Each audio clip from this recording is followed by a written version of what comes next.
ਮੇਰੇ ਨਾਲ ਇੱਕ ਸਵਾਰੀ ਬੈਠੀ ਸੀ, ਉਹਨੇ ਕਲਮਾ ਭਰ ਕੇ ਉਹਨਾਂ ਨੂੰ ਕਿਹਾ ਜੀ ਲਾ ਇਲਾਹਾ ਇल्लल्लाह ਮੁਹੰਮਦ ਰਸੂਲੁल्लाह। ਇਹ ਮੂੰਹ ਨਾਲ ਮਾਰਦਾ ਜੀ, ਇਹਨੇ ਲਵਾਇਆ ਨਹੀਂ ਦਾ ਜੀ।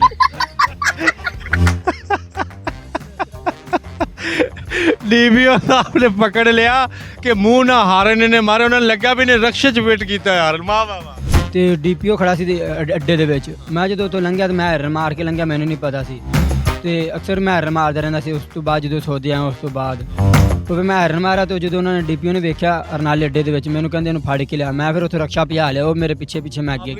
ਤੇ ਉਹਨਾਂ ਜਦੋਂ ਫੜਿਆ ਜੀ ਤੇ ਕੋਈ ਸ਼ਾਨ ਨਹੀਂ ਲੱਭੀ। ਫਿਰ ਮੈਨੂੰ ਉਹਨੂੰ ਕਹਿੰਦਾ ਮਾਰ ਕੇ ਦੱਸ, ਨਹੀਂ ਤਾਂ ਮੈਂ ਤੇਰੇ ਤੇ ਪਰਚਾ ਕਰਾ ਦਿਆਂ। ਮੈਂ ਫਿਰ ਡਰ ਗਿਆ, ਮੈਂ ਉਹਨਾਂ ਨੂੰ ਮੂੰਹ ਨਾਲ ਮਾਰ ਕੇ ਵਹਾਇਆ 2-3 ਵਾਰੀ।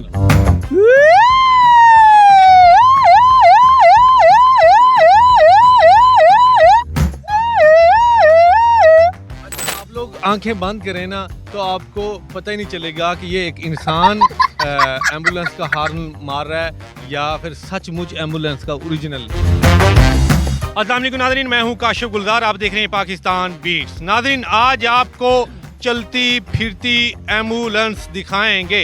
है इंसान लेकिन एम्बुलेंस कैसे?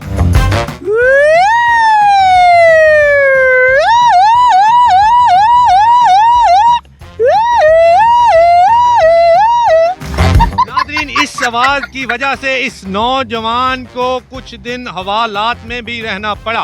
ये एम्बुलेंस बना कैसे, इसके अंदर ये जो हॉर्न है एम्बुलेंस वाला फिट कैसे हुआ, ये सारी कहानी आपके सामने इन्हीं की ज़बानी रखेंगे। अस्सलाम वालेकुम। वालेकुम सलाम। क्या नाम है आपका? मोहम्मद वहीद। अच्छा, आपने बताया कि आप सऊदी अरब गए थे, वहाँ पे जब गए तो फिर ये जो है हॉर्न आपके अंदर फिट हुआ। ये पूरी स्टोरी आप बताएंगे कि किस तरह वहाँ पे ये फिट हुआ।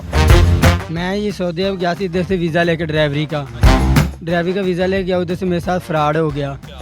इधर से ड्राइवरी के वीज़े पे आया, उधर से जाके मैंने बकरियां चलाता रहा हूँ। तो 20-25 बकरियां से बाद उन्होंने 100 बकरी करती, 5-6 डाचियाँ करतियाँ, 2 टाइम चरानियाँ 2 टाइम चोनियाँ। उस तो बाद पहाड़ी इलाका से बियाबान जंगल से कला रहिंदा 24 घंटे। तो आस्ता आस्ता फिर मैं उत्थे बीमार हो गया। अस्पताल जा के उत्थे मैनू लै गए, उन्होंने दवाई दुई दी, मैनू नहीं पता लग्या भी उन्होंने मैनू की दिता है की नहीं दिता, नशे का टीका लाया या किस तरह किया। मेरा ऑपरेशन किया है, क्या किया है? या ऑपरेशन किया है भी की, जो भी किया उन्होंने पता या रब नूं पता है। फिर उत्थे मैनू वापस लाया, फिर मेरे को 2-3 दिन काम नहीं होया। फिर मैं उत्थे रूम 'च बैठा रहिंदा, काम नहीं होया। फिर मैं उन्होंने कहा भी मैनू तुसीं वापस भेज दिओ, मैं काम नहीं करना, ना मेरे कोल हुंदा है।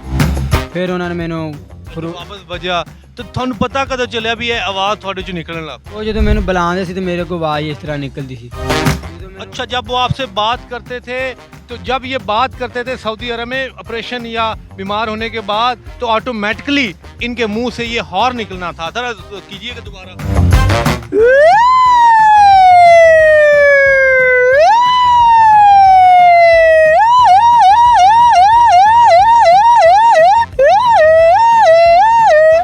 अच्छा, ये पहले नहीं था? नहीं जी, पहले नहीं था। जब आप बीमार हुए, वो हॉस्पिटल लेके, उसके बाद हाँ जी, फिर आप यहाँ पे वापस आ गए? फिर मैं तो मैंने उन्होंने कहा मैं मैनू वापस भेज दो, कहते तेन असीं छुट्टी भेज देने। मैं ठीक है, मैंने छुट्टी का कहा कि मैनू खरोई ला के घल दा। हुण 5-6 महीने हो गए मैं इत्थे वेला फिरना, मैं उन्होंने काम फोन करना, फोन नहीं चुकते। अच्छा, वो तो अल्लाह खैर करेगा, अल्लाह उनको जालिमों को पूछेगा जो उन्होंने आपके साथ जुल्म किया। यहाँ पे आप हवालात में कैसे रहे? यहाँ पे नाला खुर्द में आप रहते हैं, यहाँ पे कहाँ पे आपके मुंह से ये आवाज़ निकली और पुलिस ने आपको? ਇਹ ਜੀ ਜਦੋਂ ਰਨਾਲੇ ਮੈਂ ਇੱਥੇ ਅਲਾਰੀ ਅੱਡਿਆ ਸੀ, ਈਦ ਦਾ ਦਿਨ ਸੀ, ਤੇ ਉਦੋਂ ਮੈਂ ਲੰਘ ਰਿਹਾ ਸੀ ਤੇ ਚਾਂਦ ਰਾਤ ਤੇ ਡੀਪੀਓ ਖੜਾ ਸੀ ਅੱਡੇ ਦੇ ਵਿੱਚ। ਮੈਂ ਜਦੋਂ ਉੱਥੋਂ ਲੰਘਿਆ ਤਾਂ ਮੈਂ ਹੈਰਨ ਮਾਰ ਕੇ ਲੰਘਿਆ, ਮੈਨੂੰ ਨਹੀਂ ਪਤਾ ਸੀ।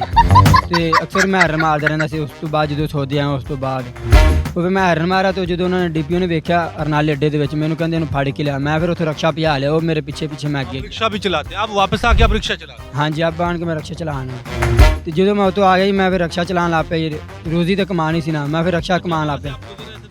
ਡੀਪੀਓ ਨੇ ਵੇਖ ਲਿਆ ਮੈਨੂੰ, ਫਿਰ ਉਹਨਾਂ ਆਵਾਜ਼ ਮਾਰੀ, ਮੈਨੂੰ ਫੜ ਕੇ ਲਿਆ। ਮੈਂ ਡਰਦਾ ਰਕਸ਼ਾ ਭਜਾ ਲਿਆ। ਜੋ ਰਕਸ਼ਾ ਭਜਾਇਆ, ਫਿਰ ਮੈਨੂੰ ਉੱਥੇ ਬਾਈਪਾਸ ਤੋਂ ਫੜ ਕੇ ਲਗਾਇਆ ਨੇ। 2 ਮਗਰ ਸੀ ਮੋਟਰਸਾਈਕਲ ਦੇ ਮੁੰਡੇ ਸੀ ਪੁਲਿਸ ਵਾਲੇ, ਉਹ ਫੜ ਕੇ ਲੈ ਗਏ। ਉੱਥੇ ਜਾ ਕੇ ਉਹਨਾਂ ਨੇ ਮੈਨੂੰ ਡੀਪੀਓ ਨੂੰ ਫੜਾਇਆ। ਡੀਪੀਓ ਨੇ ਕਹਿੰਦੇ ਵੀ ਇਹਦੀ ਬੈਟਰੀ ਲਾ ਕੇ, ਨਾ ਵੀ ਲਾ ਦਿਓ, ਬੈਟਰੀ ਲਾ ਦਿਓ, ਤੇ ਇਹਦੇ ਪਰਚਾ ਕਰਾ ਕੇ ਅੰਦਰ ਕਰਾ ਦਿਓ। ਉਹਨਾਂ ਨੇ ਬੈਟਰੀ ਟਾਪਾ ਖੋਲਿਆ, ਨਾ ਉਹਨਾਂ ਬੈਟਰੀ ਲੱਭੀ, ਨਾ ਉਹਨਾਂ ਨੇ ਆਇਰਨ ਲੱਭਿਆ। ਮੇਰੇ ਨਾਲ ਇੱਕ ਸਵਾਰੀ ਬੈਠੀ ਸੀ। ਅੱਛਾ, ਉਹਨਾਂ ਨੂੰ ਸੀ ਵੀ ਰਕਸ਼ੇ ਦੇ ਵਿੱਚ ਹੀ ਹਾਰਨ ਲੱਗਾ ਹੈ। ਹਾਂਜੀ, ਉਹਨਾਂ ਕਿਹਾ ਵੀ ਇਸ ਹਾਰਨ ਤੇ ਪਾਬੰਦੀ ਨਾ, ਇਹ ਆਰਡਰ ਨਹੀਂ ਹੈਗਾ, ਹੁਕੂਮਤ ਦੀ ਤਰਫੋਂ ਵੀ ਆਰਡਰ ਨਹੀਂ ਹੈਗਾ, ਇਹਦੇ ਤੇ ਸਖਤੀ ਹੈ, ਇਹ ਲਵਾ ਨਹੀਂ ਸਕਦਾ, ਸਿਰਫ ਸਰਕਾਰੀ ਗੱਡੀ ਲਵਾ ਸਕਦੀ ਹੈ। ਤੇ ਇਸ ਵਾਸਤੇ ਉਹਨਾਂ ਨੇ ਕਿਹਾ ਵੀ ਇਹ ਆਮ ਬੰਦਾ ਤੇ ਸਰਕਾਰੀ ਗੱਡੀ ਤੇ ਹਾਰਨ ਲਾਈ ਬੈਠਾ ਹੈ।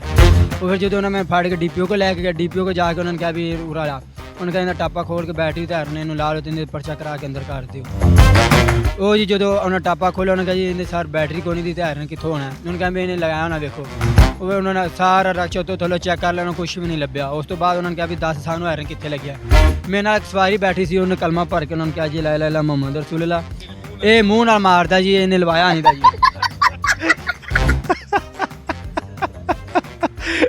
ਲੀਬੀਆ ਸਾਹਿਬ ਨੇ ਪਕੜ ਲਿਆ ਕਿ ਮੂੰਹ ਨਾ ਹਾਰਨ ਨੇ ਮਾਰੇ, ਉਹਨਾਂ ਨੇ ਲੱਗਾ ਵੀ ਨੇ ਰਕਸ਼ੇ 'ਚ ਫਿੱਟ ਕੀਤਾ ਯਾਰ। ਵਾਹ ਵਾਹ ਵਾਹ।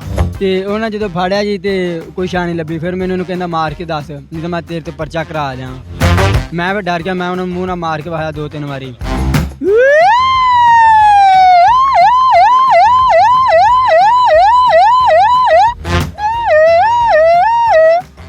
लोग आंखें बंद करें ना तो आपको पता ही नहीं चलेगा कि ये एक इंसान एम्बुलेंस का हॉर्न मार रहा है या फिर सचमुच एम्बुलेंस का ओरिजिनल है। अच्छा, फिर उन्होंने छोड़ दिया। हाँ जी, फिर मैंने कहते भी तेन कहिए कि भी तू गलत काम करना, बाकी तेन अज पहले दिन की माफ़ी है। अगर तो तेन देख लिया ना तो असीं तेरा रक्षा भी बंद कर देना ते मैनू भी बंद कर देना। मैं उन्होंने कहा भी तुसीं रक्षा जो तुहाडा दिल करे मैनू बंद कर दिया जो। मैनू इत्थे मेरे नाम ते एम्बुलेंस के नाम मैं मशहूर हाँ। किसी दुकान वाले ने किसी में रक्षा वाले पूछोगे तो ऐसे एम्बुलेंस नहीं मिलना, तुहानू दस देंगे। मतलब आप क्या करें, आपकी मजबूरी है, ये ज़बरदस्ती भी निकल जाता होगा। तो मैं उन्होंने कहा भी मैं कड़ा मूँह ना जान के मारना या मेरे अंदर फिट किया, मैनू की पता। मैं तो जान के उत्थे निकल जाता। मैं सोचा गया इस तरह मेरा फ्रॉड इस तरह निकल लग गया है।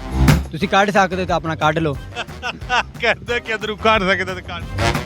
हाँ जी, तो वो कहते भी असीं कड्ढिए कि भी हुण सानू ये दस भी असीं करिए कि।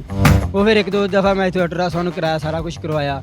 तो उन्होंने कहा भी साढ़े मशीनां 2 नंबर ने नहीं काट सकते, तुसीं इस्लामाबाद जाओ या किसी बड़ी मशीन से जाके अपना अल्ट्रासाउंड कराओ, चेक कराओ, तुहानू पता चल जाएगा भी की मसला है की। अच्छा, नाला खुर से आपने चेक भी करवाया कि ये जो हार्न आपके अंदर है ये निकल जाए? हाँ जी। नहीं निकल सका? नहीं। कब आप बड़े हॉस्पिटल? हाँ जी। बहरहाल जी, आपने देखा या तो ये टैलेंट है या फिर सचमुच इसके अंदर कोई चीज़ फिट है कि ये इसके मुंह से इतना करेक्ट, इतना बिल्कुल एग्जैक्ट हॉर्न निकलता है। आप लोगों ने भी बताना है कि आपने इंजॉय किया कि नहीं। बिल्ली की सारी आवाज़ें निकाल लेते हैं। हाँ जी, और भी बहुत सारी आवाज़ें निकाल लेते हैं, वो आपको फिर कभी सुनाएंगे। अपना ढेर सारा ख्याल रखिएगा। अल्लाह।